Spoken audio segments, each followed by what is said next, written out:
With the second largest population in the world and abundant natural resources, Africa is a predominant continent.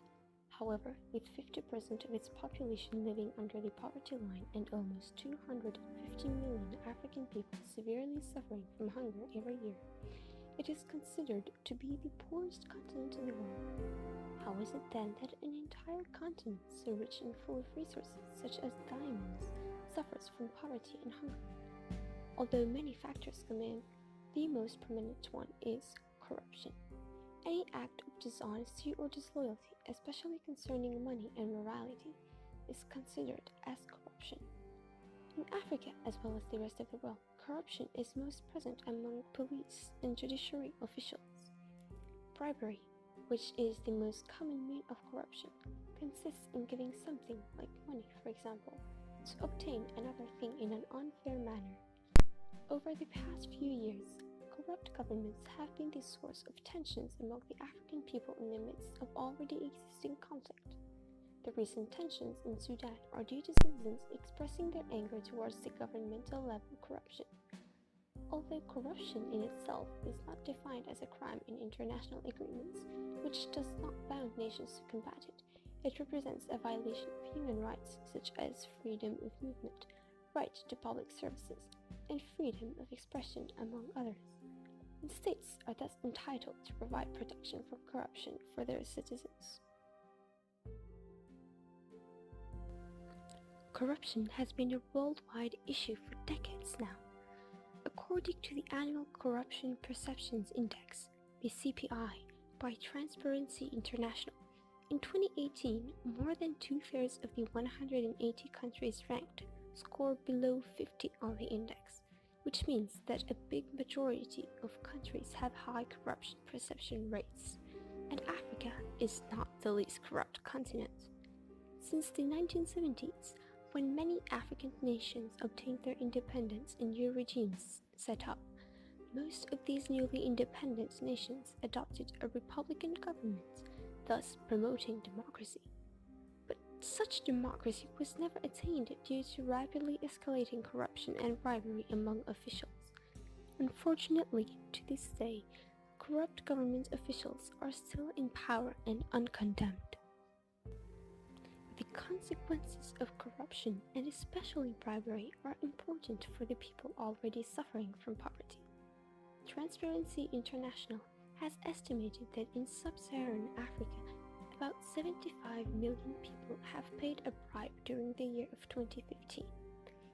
In Kenya, as in many other countries, police officers stop drivers randomly and force them to pay them a bribe under the threat of a fine or arrest.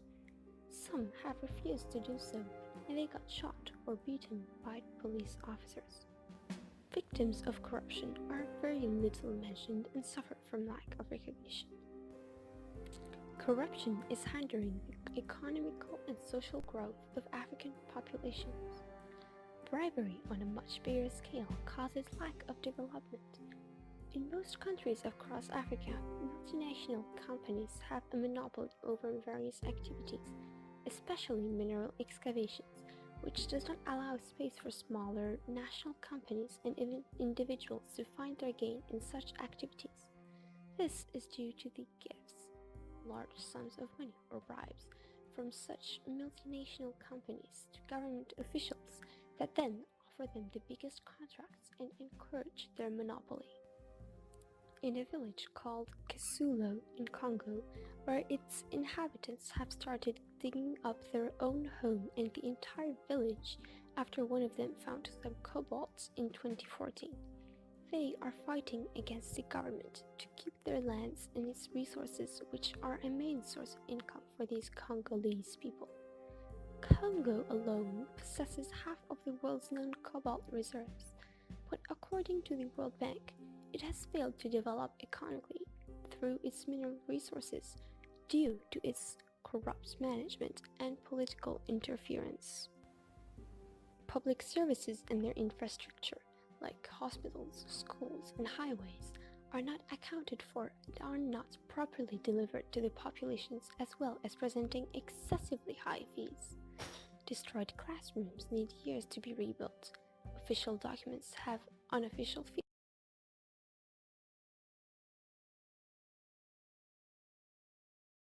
Projects remain unfinished.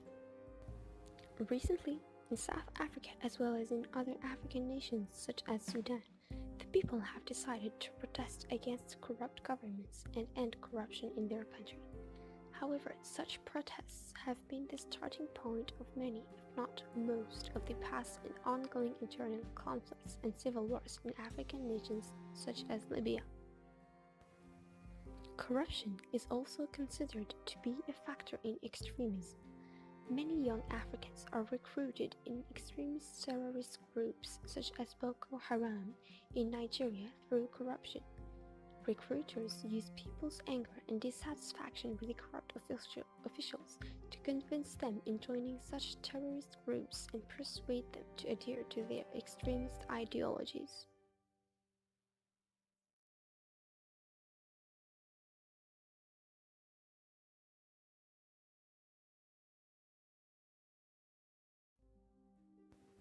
Ending corruption in African nations is therefore crucial to solve all of the other issues faced by this continent, including conflict and poverty and their consequences, and to allow these nations to progress and grow economically and socially. In reducing it, we step towards achieving this target of SDG 16 and further the Sustainable Development Goals.